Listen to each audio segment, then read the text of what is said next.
Hello, everyone, and welcome to my review of the Vario Trench, which is Vario's take on a World War One watch. Sorry, specifically the Trench Medic version here, which is different from the basic standard model. This one is supposedly worn, or similar watches were supposedly worn by medics in the trenches during the First World War.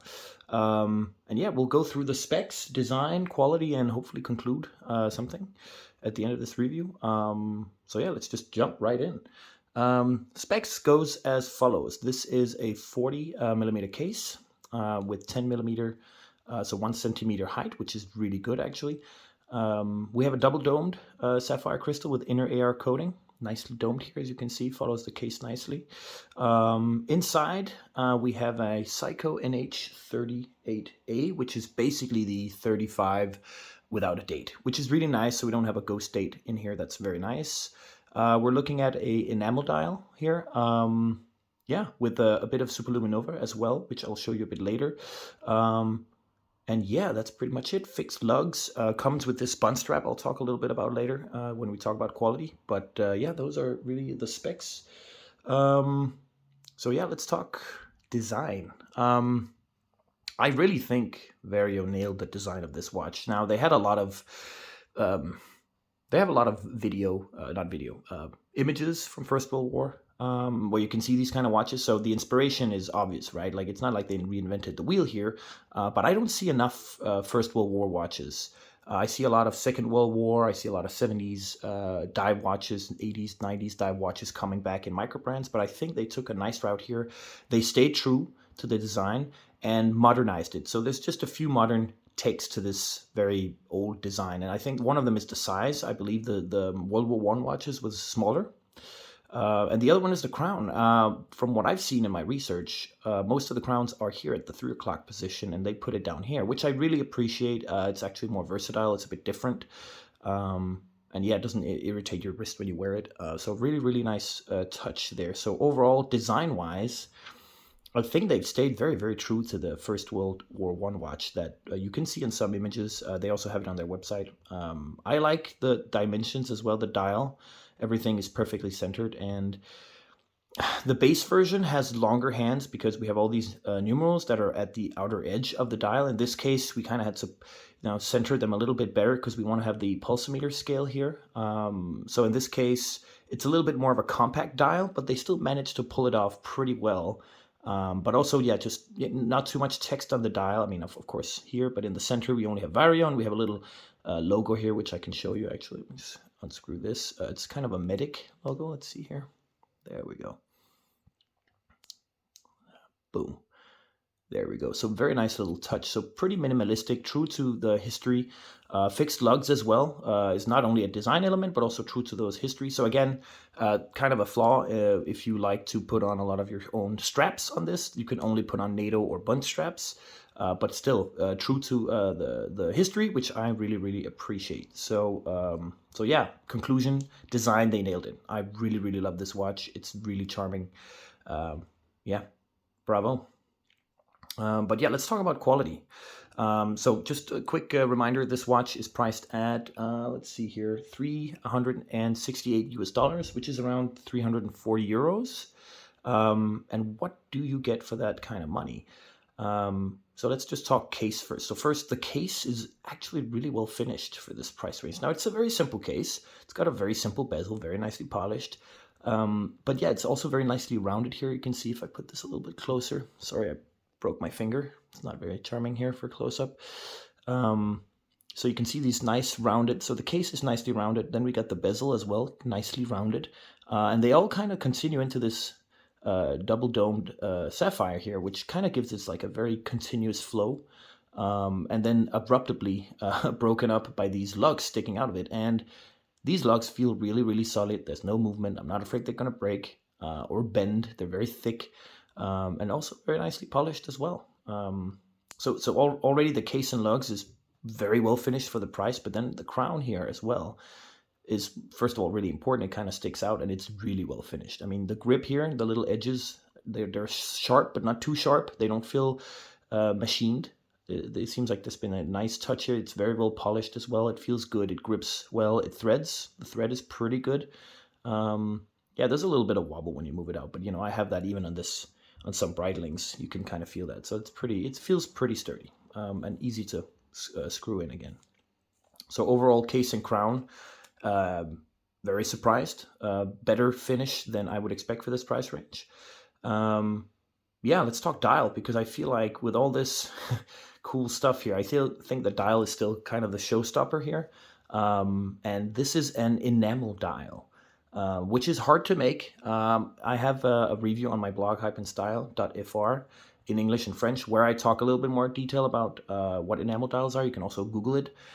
It's cost a lot more to make, but it also is very resistant to tarnish. I think almost 100% resistant to tarnish over time and sun, etc. So it's kind of, basically it's glass, right? So it's kind of heated in an oven, and it's quite expensive to make and hard, which is surprising for this price range to have a dial. And not only is it an enamel dial, but the printing on it, let's see if we can get a zoom here. The printing is extremely crisp and very, very well done. The colors match really well. The black is very black, so there's been a few layers of printing here. And it's really hard to show on video, but enamel dials have this depth to them. Like if you have just a matte painted dial, it just shows you the color. But here it feels like it has some sort of depth, like there is layers, like glass where you can kind of see through it, but not really. And yeah, this dial is kind of creamy white, which you can achieve with paint, but there's this glossy depth to enamel dials that are, well, really hard to explain. But yeah, people pay high prices for these. You find these on Pateks and other high-end watches. So it's really surprising to see this kind of dial quality on this price. Very, very surprised and satisfied with this. And yeah, if we take a look at the hands as well, they have this, I think they've been coated with this kind of dark gray paint, or at least treated somehow. So we got this nice understated look. They are polished, but they don't reflect too much, and they're not really taking away from the dial. And then we got this orange lume, which just really, really cool. And I'll show you the lume, how potent it is. It's quite good. Overall, giving it like this faux patina look, but not really, which I really, really like. So the faux patina kind of look here, it's a kind of bright orange, which matches the darker orange numerals pretty well, in my opinion. They could have tried and matched it up correctly. But yeah, maybe that wasn't really possible. Who knows? So yeah, dial hands. And let's just talk about the strap as well. So currently this is on one of my own straps. This is not the crazy horse leather straps that Vario sells. I like it on this. I just wanted to change, but here you can see this is the crazy horse Bund strap. I think Bund is Swedish or Danish or Scandinavian for Bund, for what do you call it? Like the bottom, right? Bund. So it kind of I can see why it's called Bund strap. But yeah, this is crazy horse leather, and it's nice. It has this soft velvet feel to it, yet it's kind of rugged, and it feels like it can take a beating. So it kind of gives you this vintage cowboy feel. I really like it. It takes it can be scarred quite easily, which I like. I want this watch to look old, feel vintagey. So yeah, I'm quite happy with this strap. I just wanted to change it for a while and wanted to try it on this kind of strap. And Vario they do sell these leather straps as Crazy Horse. They sell the same NATO Crazy Horse leather straps. So go pick one up. I would suggest having both as an option. I tried a normal NATO strap on this. Didn't look as good. So I would stay within the leather straps if I wanted to, buy some options for this. But yeah, that's pretty much it. Let me just show you here the lume here. Hopefully we can get a little bit of shine on it. So very nice lume. I like it. I call this, it's kind of a lume beast in my opinion. Let's see here if we can get, there we go. Look at you. Very nice. If you want more detailed lume shots in the complete dark, I do have them on my blog, hypeandstyle.fr. There's a written review with close-up images as well. But yeah, the lume here, exceptionally well applied, and yeah, it works. I've seen better looms, but it's quite good and well applied. There's no graininess, no weird texture.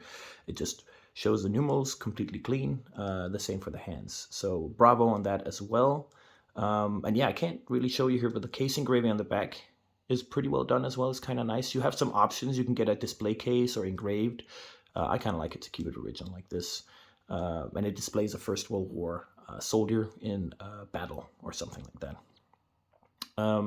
So yeah, conclusion on this bad boy here. I'm really surprised at this watch for this price range. The quality is exceptional.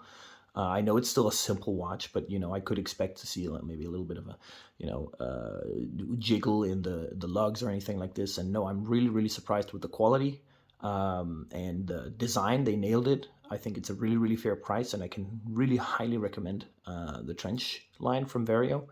And I can't wait what they come out with next. I hear there is a World War II watch coming out. Hopefully I can get my hands on that as well. But yeah, for now, I hope you enjoyed this review. I highly recommend the Vario Trench line. Go grab one if you like the design. The quality is outstanding for the price. And yeah, if you liked this video, comment, subscribe. If you didn't, well, comment and do not subscribe. And have a wonderful day.